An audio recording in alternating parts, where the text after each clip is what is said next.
लोकसभा चुनाव के परिणाम के बाद उपचुनाव की बारी है। उत्तर प्रदेश की 10 सीटों पर उपचुनाव होने वाला है और ऐसे में इन 10 सीटों के लिए जहां बीजेपी तैयारी कर रही है, वहीं सपा और कांग्रेस भी अपनी तैयारी में जुटे हुए हैं। लेकिन बीएसपी जो कि उपचुनाव से लगभग दूरी बनाकर रखती थी, इस बार उपचुनाव के लिए दम भरती हुई बीएसपी भी नजर आ रही है। और ऐसे में अगर इस बार का क्या कुछ प्रदर्शन रहेगा, वो बीएसपी के लिए एक बड़ी बात रहने वाली है, क्योंकि एक विधायक बीएसपी का 2022 के विधानसभा में रहा है और अब जब उपचुनाव होंगे तो साख दांव पर इसलिए भी लगी है क्योंकि इस बार बीएसपी का काम सिर्फ और सिर्फ एनडीए और इंडी गठबंधन को डेंट पहुंचाना रहा है।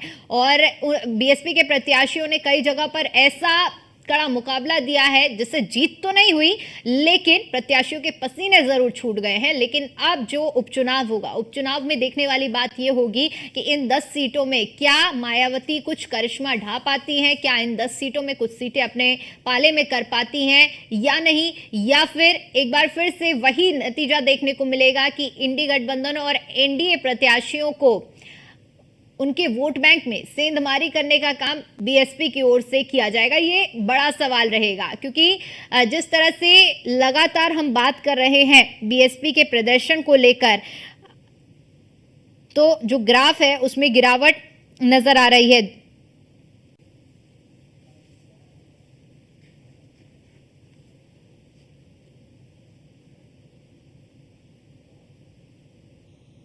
और इसी पर करेंगे चर्चा। चर्चा करने के लिए हमारे साथ मेहमानों का एक खास पैनल जुड़ा हुआ है, जिनसे मैं आपका परिचय करा देती हूं। श्रीकांत जी हमारे साथ जुड़े हुए हैं, नेता हैं बीजेपी से। मनीष मिश्रा हमारे संवाददाता हैं। मनीष, चर्चा की शुरुआत आपके साथ करूंगी और आपसे समझने का प्रयास करेंगे, क्योंकि बीएसपी जो कि उपचुनाव से दूरी बनाकर रखती है, लेकिन इस बार उपचुनाव में दम भरती हुई बीएसपी भी नजर आने वाली है, जो खबर है। ऐसे में अब बड़ी चुनौती मायावती के सामने ये रहेगी कि इस उपचुनाव में 10 सीटों में कुछ सीटें मायावती के पाले में आए ताकि बीएसपी का अस्तित्व बचा रहे।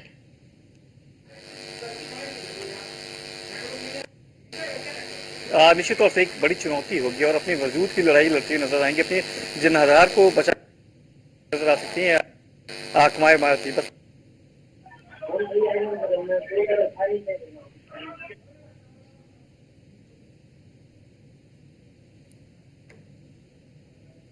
तो मनीष से हमारा संपर्क नहीं हो पा रहा है। श्रीकांत जी आपका रुख करेंगे और आपसे समझने का मैं प्रयास करूंगी, क्योंकि देखिए 2024 के चुनाव में जिस तरह से नतीजे रहे हैं, नतीजे चौंकाने वाले रहे हैं आपके लिहाज से भी, और बीएसपी को भी बहुत बड़ा डेंट पहुंचा है। लेकिन अब जब हम उपचुनाव की बात कर रहे हैं, इन 10 सीटों में आप लोगों की तैयारी भी लगातार जारी है, इंडी गठबंधन भी तैयारी में जुटा हुआ है, लेकिन बीएसपी भी इस बार उपचुनाव के मैदान में नजर आ सकती है। और ऐसे में बीएसपी का उपचुनाव के रण में आना आप किस तरह से देख रहे हैं?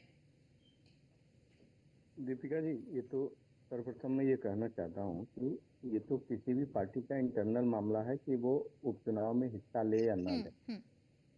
दूसरी बात ये है कि आपने देखा होगा कि पिछले कुछ समय में जब जब बहुजन समाज पार्टी का गठन हुआ, बहुजन समाज पार्टी तेजी से दलित वोट बैंक में एक अपनी पैठ बनाई और एक समय ऐसा आया जब बहुजन समाज पार्टी राष्ट्रीय पार्टी के रूप में पूरे देश में और कई विधानसभाओं में भी इनके विधायक हुए, बिहार, मध्य प्रदेश, ऐसे उत्तर प्रदेश।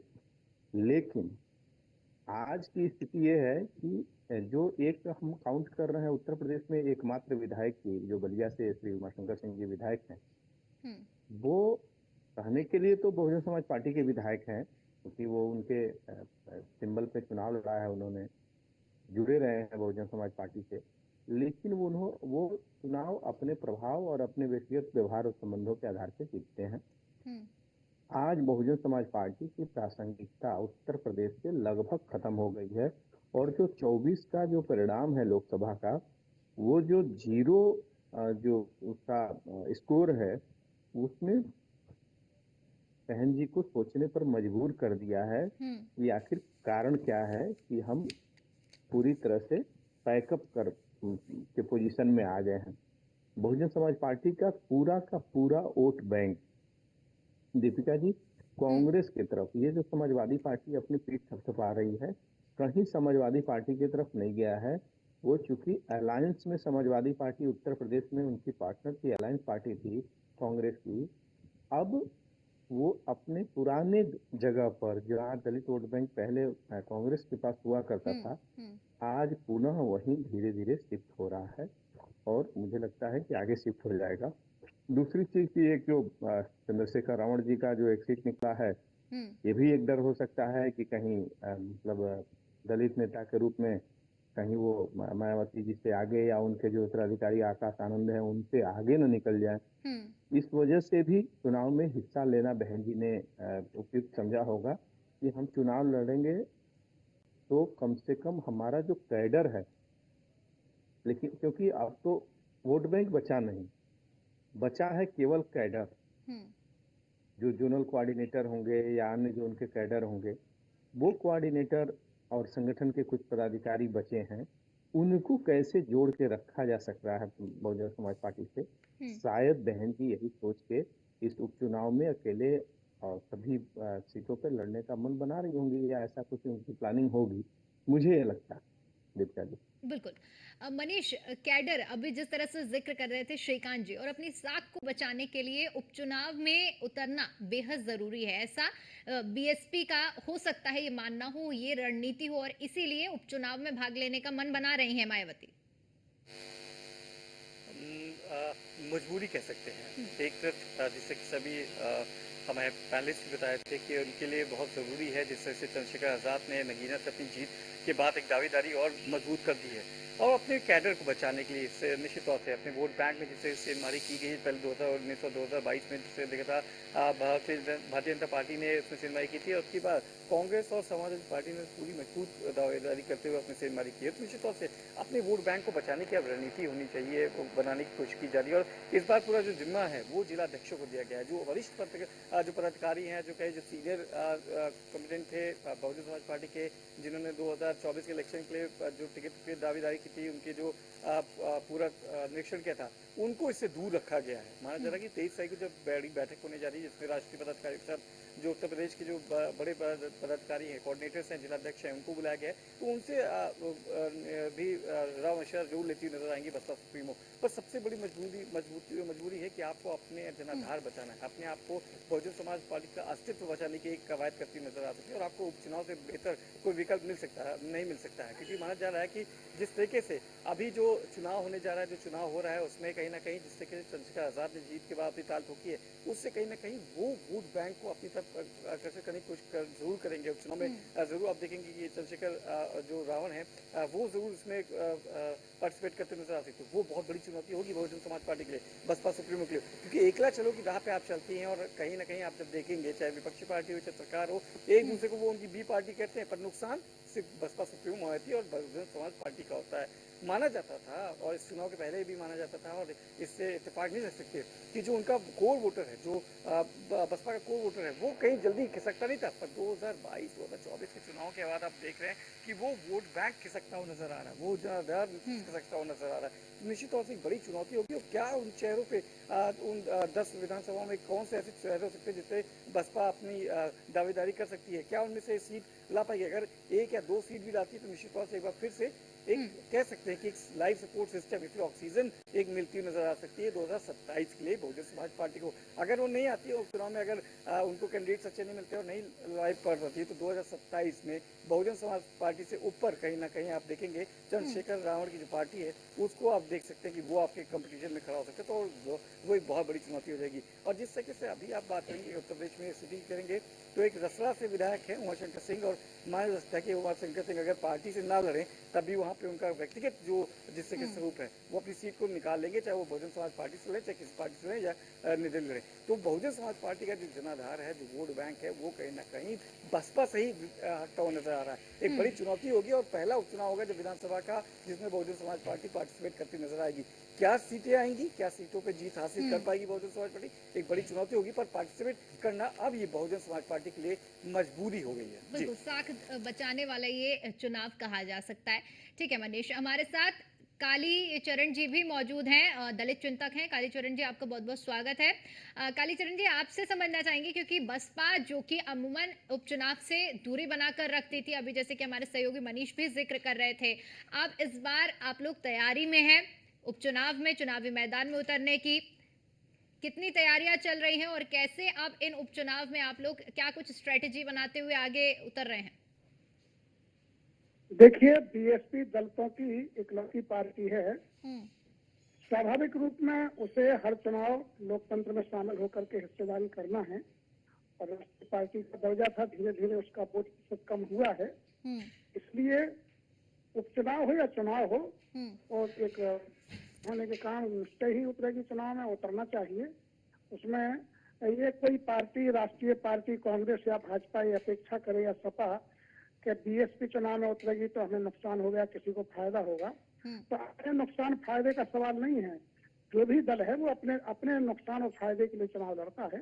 तो बीएसपी भी पूरे दमखम के साथ चुनाव उतरना चाहिए। मुझे लगता है कि 23 तारीख को जो उनकी बैठक हो रही है उसमें आशा का निर्णय लिया जाएगा, क्योंकि हर कोई अपना मत का आधार बढ़ाना चाहता है। और हम देखते हैं कि इतनी बुरी हालत में जहां एक भी सीट कट नहीं हुई है लोकसभा की, वहां भी 9.5% वोट उनको उत्तर प्रदेश के चुनाव में मिला है, इतना ही कांग्रेस को मिला है, और कांग्रेस 6 सीटों में जीत विजयी भी हुई है। तो निश्चय ही उसे अपना लोकतंत्र में जाकर के जनता का आदेश प्राप्त करना चाहिए और देखना चाहिए क्या स्थिति बनती है। कालीचरण जी, अगर इसके मायने निकाले जाए, क्योंकि जिस तरह से उपचुनाव से हर बार दूरी बनाई गई, लेकिन इस बार उपचुनाव में अगर उतरने का फैसला लिया है, क्या इसे एक डर के तौर पर भी देखा जा सकता है? क्योंकि हमने देखा जिस तरह से चंद्रशेखर रावण अब उभर रहे हैं, कहीं ना कहीं दलित नेता के तौर पर उनकी जो छवि बन रही है उसको आगे बढ़ते हुए देखते हुए ये कदम उठाया जा रहा है, ताकि बसपा का जो अस्तित्व है वो यूपी में कम ना हो, प्रदेश में कम ना हो। बीएसपी के साथ नस्ती किया जाता है हर बार। बीएसपी को किसी का डर नहीं है, ना होना चाहिए। लोकतंत्र में सबको अपना दल बनाने का अधिकार है, राजनीतिक अधिकारों के लिए लड़ने का अधिकार है। किसको क्या होता है इससे उससे परहेज नहीं है। ये तो मीडिया ने, खासकर जो सवर्ण मीडिया है, उसने इस तरह का माहौल बना के रखा है कि बीएसपी जो है इस तरह डर गई है, फलाना हुआ। ये डर का सवाल नहीं है।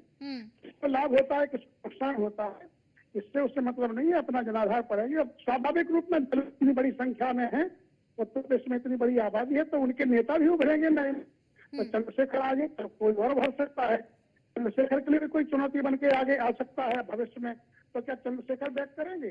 सवाल इसका नहीं है। लोकतंत्र में जनता जिसको स्वीकार करेगी उस दल को मान्यता मिलेगी और अपना संघर्ष जारी रखते हैं।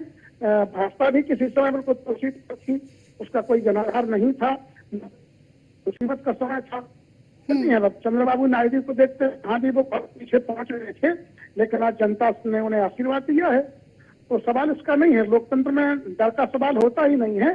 अब कोई ये तो मीडिया एक बनाता है, नैरेटिव बनाता है कि बीएसपी खड़ी नहीं होगी तो सीधे टक्कर में जाकर के भाजपा को नुकसान हो जाएगा, और यदि बीएसपी खड़ी होगी तो वो अपने वोट ले जाएंगे। तो बीएसपी को ये क्यों कहा जाता है कि बारह के इसको लाभ होगा, इसको नुकसान होगा? एक स्वतंत्र दल है। डेंट तो पहुंचता है ना कालीचरण जी, डेंट तो कहीं ना कहीं पहुंचता है। अब देखिए, अगर बीएसपी इस बार सीटें नहीं निकली हैं जरूर, लेकिन उपचुनाव हम लोगों ने लोकसभा चुनाव में देखा है कि बहुत जगह कड़ा मुकाबला भी रहा है, बीएसपी ने कड़ी टक्कर भी दी है, तो डेंट तो पहुंचता ही है ना। इसको आप उस डर से मत समझिए। डर का मतलब आपसे जो सवाल किया गया था कि कहीं ना कहीं उभरते हुए नेता से, एक समझिए कि मायावती की जो दलित नेता के नाम पर एक छवि है और उस नेता के बराबरी में किसी नेता का आना, इस डर की बात की जा रही है। ये कोई वैसा डर नहीं है। शेखर इसी समाज के नेतृत्व करने के लिए उभरे हैं। डर का सवाल ये, जनता के दरबार में वो भी है। जनता के दरबार में बड़ा दल जो काम करता रहा है, जो 4 बार यहाँ की सीएम रही हैं, उन्हें डरने की कैसे आवश्यकता है? डर का सवाल ही नहीं होता है। जो अभी जुम्मा राजनीति में जिनका पदार्पण हुआ है, पहली बार लोग रहे हैं, अभी शपथ भी नहीं हुई है, उनसे डरने का सवाल कहाँ हो सकता है? ये तो बड़े सवाल है, इसमें डरने जैसी सवाल नहीं है। उन्होंने भी सुनकर अपने राज्यों में खड़े किए थे, वहाँ तो क्या रहा हम सब जानते हैं। तो इसका सवाल नहीं है दल। तो अब ओबीसी में भी कई दल उभर करके यहाँ उत्तर प्रदेश में। कालीचरण जी, आपकी बात पर हमारे सहयोगी मनीष मिश्रा कुछ कहना चाह रहे हैं। जी मनीष। मेरा एक सवाल है काईचंद जी से कि आप जो लोकसभा चुनाव अभी हुए थे उनमें अगर आप देखेंगे तो वो कैंडिडेट्स जिनको बसपा सुप्रीमो ने बाहर का रास्ता दिखाया था उन्होंने सीटें भी जीत के दी हैं, तो क्या शीर्ष नेतृत्व में एकला चलो की रणनीति पे वो कायम रहेंगी? उनको नुकसान ही हुआ इससे, अपने बड़े नेताओं को निकाल देना, अपने पार्टी से निकाल देना, और उसका कहीं ना कहीं खामियाजा भुगता है उन्होंने 2000 अगर आप 17 के बाद से देखेंगे तो लगातार ये डेंट उनके ऊपर आया है। तो बहुजन समाज पार्टी में अभी भी आपने देखा आकाश आनंद जिससे किससे अच्छी कैंपेनिंग कर रहे थे उनको आपने तुरंत हटा दिया, तो ये हार्श निर्णय लेना ये क्या अभी भी उनको इससे गुरेज करती नजर आएंगी, या फिर जो बड़े नेता जिनको उन्होंने बाहर का रास्ता दिखाया था आज वो लोकसभा में समाजवादी पार्टी या विभिन्न दलों से कहीं ना कहीं राजनीति करते हुए नजर आएंगे? तो क्या अभी भी उनको अपने जो कैडर बेस जो नेता थे उनको खोने का जो डर है, और जो डर की बात है वो जरूर होगी, राजनीति है, राजनीति में कब कौन किस तरफ पलट लेता है पता था। चंद्रशेखर आजाद उभरते नेता रहे, यंगस्टर हैं, आकाश आनंद उनके कंपटीटर के रूप में हो सकते थे, एक बड़ा चेहरा हो सकते थे, पर उनके बाद अब क्या बसपा सुप्रीमो फिर से अकेले की राह पे चलेंगी? बड़े नेताओं का खोने का खामियाजा वो भुगत चुकी है पहले भी, तो भी ये डर जो हम कह रहे हैं ये डर जरूर है उनके अंदर, क्योंकि 2014 से लगातार वो देख रहे हैं किस तरीके से एकला चलो रणनीति पे उनको जो जीत है वो नहीं मिली। 2019 में समाजवादी पार्टी के आने से उनकी 10 सीटें आई थी, पर अकेले फिर से 2024 में अकेले दम पे आई, 0 पे आ गई है। देखिए, इसका कोई नहीं है। देखिए, ये सही बात है कि जब कोई समान धर्मा कास्ट से या वर्ग से कोई नेता उभरता है तो दूसरा जो पहले से सक्रिय है उसके लिए चुनौती बढ़ती है, इसमें कोई दो राय नहीं। जैसे राहुल गांधी अब कांग्रेस में उत्तर प्रदेश सक्रिय हुए हैं, प्रियंका जी सक्रिय हुए हैं और उनको जन समर्थन भी प्राप्त है, तो निश्चय ही भाजपा को चुनौती बढ़ी है।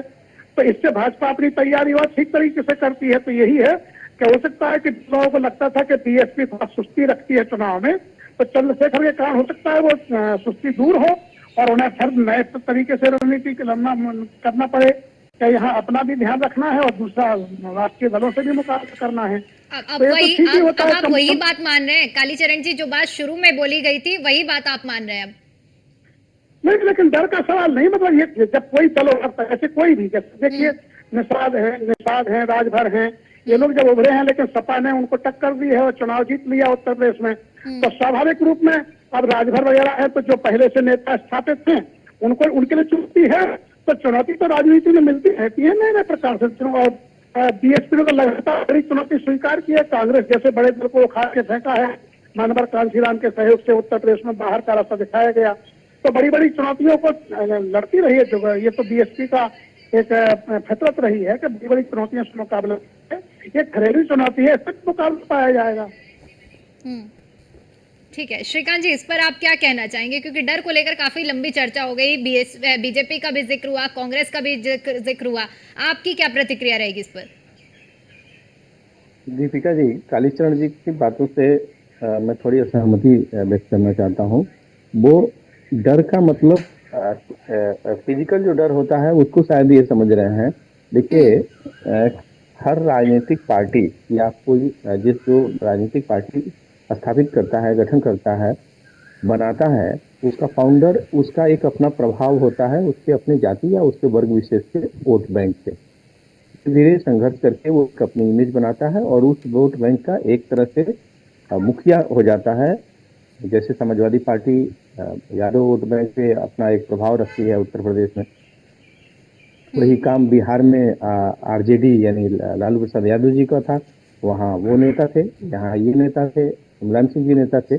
ऐसे ही उत्तर प्रदेश में बहन जी के दलित वोट बैंक पे एक इनका अच्छा प्रभाव था, खाता प्रभाव था, लेकिन पिछले एक दशक से, मतलब मुझे लगता है भीम आर्मी और तो भरने के लिए बहुत सारे दलित नेता उभरे, लेकिन जो गैंगस्टर के रूप में चंद्रशेखर रावण ने जो संघर्ष किया और जिस तरह से मतलब समाज के लिए अपने एक उन्होंने काम किया, एक अपनी इमेज बनाई है उस पश्चिम उत्तर प्रदेश में, बरेली और उधर का जो इलाका है और नगीना का जो इलाका है, उधर इन्होंने संघर्ष करके एक अपनी इमेज बनाई है। डर का मतलब सिर्फ इतना ही है कि जो बहन जी का प्रभाव था उस वोट बैंक पर, वो वोट बैंक कहीं शिफ्ट न हो जाए।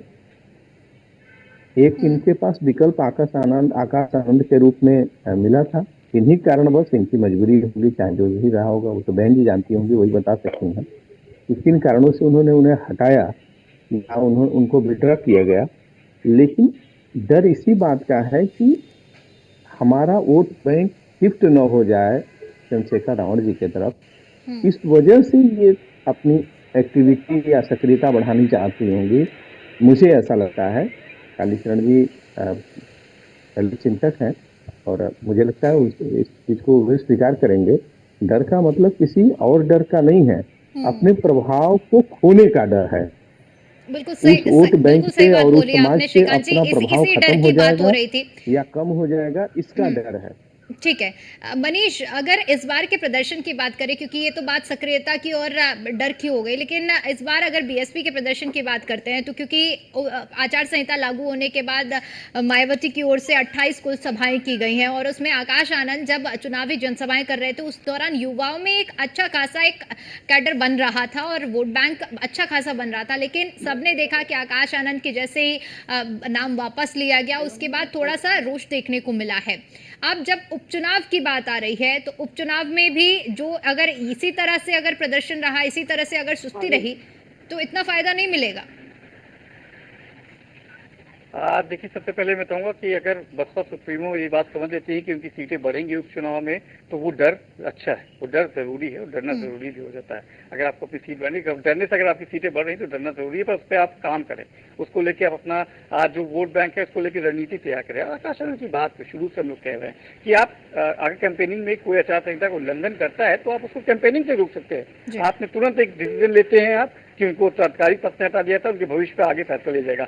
हार्श डिसीजन, फिर से आपका एक सीधा एस्पेक्ट जाता है कि आप अपने नेताओं, आप वहां पे सुप्रीमो सत्ता उनके आगे कोई ना है ना कोई रहे, तो उसको लेके कहीं ना कहीं संदिग्ध स्थिति रहती है। क्या बहन जी पूरी कैंपेनिंग कर पाएंगी? अभी जो 10 चुनाव है, 10 चुनाव में अकेले आप कैंपेनिंग कर पाएंगे? आप जो कैंपेनिंग होती है उसको आप कर पाएंगे जिस तरह से उनकी शैली रहती है कैंपेनिंग की? मुझे लगता है कि कैंपेनिंग का जिम्मा अकेले तौर पे रामाबाई, हमने कई नेता देखे हैं इसमें, अगर मैं गलत नहीं हूँ तो प्रधानमंत्री नरेंद्र मोदी और बिल्कुल मनीष, अब देख रहे हैं क्योंकि चर्चा हुई और जिस तरह से देखिए अब देखने वाली बात यही रहेगी कि क्या कुछ किसका प्रदर्शन रहता है। श्रीकांत जी बहुत बहुत शुक्रिया आपका, कालीचरण जी आपका भी बहुत बहुत शुक्रिया, मनीष आपका भी बहुत बहुत शुक्रिया हमारे साथ जुड़ने के लिए और अपना कीमती समय हमें देने के लिए। तो अब उपचुनाव की बारी है, लोकसभा चुनाव के बाद अब उपचुनाव होंगे उत्तर प्रदेश में और ये सबसे बड़ी एक संजीवनी बन सकती है वो साबित करने के लिए कि लोकसभा चुनाव के परिणाम जो रहे उससे इतर अगर उपचुनाव के नतीजे हैं तो बीएसपी के कैडर को अपनी थोड़ी सी संजीवनी देने का काम ये कर पाती है, या फिर दो चुनाव में जिस तरह से प्रदर्शन रहा है वोट काटने का काम बीजेपी और सपा और कांग्रेस का किया गया है, बीएसपी एक बार फिर से उसी राह पर निकलती है, ये देखने वाली बात रहेगी। फिलहाल के लिए इतना ही, बाकी तमाम बड़ी खबरों के लिए देखते रहिए न्यूज़ 1 इंडिया। नमस्कार।